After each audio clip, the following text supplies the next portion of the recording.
ಇನ್ನು ಇದೆಲ್ಲದರ ನಡುವೆ ಯಾರ್ಯಾರು ಅವರವ್ರ ಪರವಾಗಿರುವಂಥವ್ರು ಅವರು ಮಾತಾಡ್ತಾನೇ ಇದ್ದಾರೆ. ಯಾಕಂದರೆ ವಿಜಯೇಂದ್ರ ಮುಂದೊಂದಲ್ಲ ಒಂದು ದಿವಸ ಮುಖ್ಯಮಂತ್ರಿ ಆಗ್ತಾರೆ, ಅದನ್ನು ತಪ್ಪಿಸ್ಲಿಕ್ಕೆ ಯಾರಿಂದಲೂ ಸಾಧ್ಯ ಇಲ್ಲ. ಇದು ರೇಣುಕಾಚಾರ್ಯ ಮಾತು. ದಾವಣಗೆರೆಯಲ್ಲಿ ಮಾತಾಡಿದ್ದಾರೆ ಶಾಸಕ ರೇಣುಕಾಚಾರ್ಯ.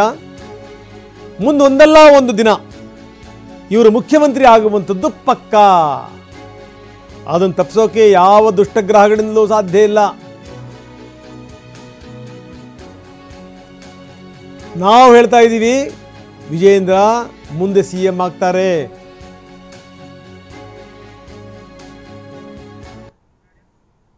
ವಿಜಯೇಂದ್ರ ಮುಖ್ಯಮಂತ್ರಿ ಆಗ್ಬೇಕಂತ ಹೇಳಿಲ್ಲ. ವಿಜಯೇಂದ್ರ ಮುಖ್ಯಮಂತ್ರಿ ಆಗ್ಬೇಕಂತೇಳಿ ರಾಜ್ಯದ ಜನ ಹೇಳ್ತಿದ್ದಾರೆ. ನಾವು ಸಂಕಲ್ಪ ಮಾಡ್ತೀವಿ, ವಿಜಯೇಂದ್ರ ಮುಖ್ಯಮಂತ್ರಿ ಮಾಡೇ ಮಾಡ್ತೀವಿ. ಯಾವ ದುಷ್ಟಶಕ್ತಿಗಳು ತಡೆಯೋಕ್ಕಾಗಲ್ಲ. ಏನು ಮಾತಿದ್ರೆ ಯಡಿಯೂರಪ್ಪನವ್ರು ಒಬ್ಬರೇ ನಿಮಗೆ ಯಾರು ಪ್ರಚೋದನೆ ಮಾಡ್ತಾರೆ ಗೊತ್ತಿದೆ. ಒಬ್ಬ ಮಹಾನ್ ನಾಯಕ ಹೇಳ್ತಾರೆ, 17 ಜನ ನನಗೆ ಕರೆ ಮಾಡಿ ವಿಜಯೇಂದ್ರ ಅವ್ರು ಒತ್ತಾಯಕ್ಕೆ ಹೋಗಿದ್ವಿ ಅಂತ ಹೇಳ್ತಾರೆ. ನಾಚಿಕೆ ಆಗ್ಬೇಕಲ್ವಾ?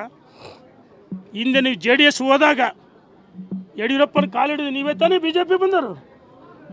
ಹೌದು ತಾನೇ? ಅಂದೇನು ಹೇಳಿದ್ರಿ? ಶೆಟ್ರು ಭಟ್ರು ಪಾರ್ಟಿ ಅಂತೇಳಿ ವಿಧಾನ ಪರಿಷತ್ ಹೇಳಿದ್ರಿ, ಮರ್ತು ಬಿಟ್ಟಿದ್ದೀರಾ? ಯಡಿಯೂರಪ್ಪನವ್ರ ಬಗ್ಗೆ ಮಾತಾಡಿ ಸಹಿಸಲ್ಲ.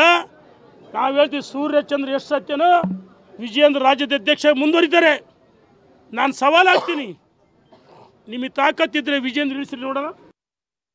ಒಂದು ಕಡೆ ರಮೇಶ್ ಜಾರಕಿಹೊಳಿ ಮತ್ತು ಕೆಲವ್ರ ಮೇಲೆ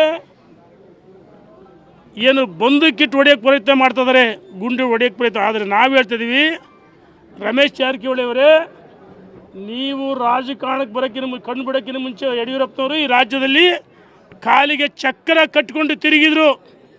ಕಾಲಿಗೆ ಚಕ್ರ ಕೊಂಡು ತಿರುಗಿ ಭಾರತೀಯ ಜನತಾ ಪಾರ್ಟಿ ಅಧಿಕಾರಕ್ಕೆ ತಂದಂಥ ಒಬ್ಬ ಮಹಾನ್ ನಾಯಕ ಅಟಲ್ಜಿಯವರು, ಅದ್ವಾನಿಜಿಯವರು, ಉಮಾಭಾರತಿ, ಸುಷ್ಮಾ ಸ್ವರಾಜು, ಅನೇಕ ರಾಜನಾಥ್ ಸಿಂಗ್ ಹಿರಿಯರ, ಗಡ್ಕರಿ ಅವರ ಆಶೀರ್ವಾದದಿಂದ ಯಡಿಯೂರಪ್ಪನವರು ಕರ್ನಾಟಕದಲ್ಲಿ ಭಾರತೀಯ ಜನತಾ ಪಾರ್ಟಿಯನ್ನು ಕಟ್ಟಿ ಬೆಳೆಸಿದ ನಾಯಕರ ಬಗ್ಗೆ ಅಗರ್ವ ಮಾತಾಡಿದರೆ ನಾವು ರಾಜ್ಯದ ಜನ ಸಹಿಸಲ್ಲ.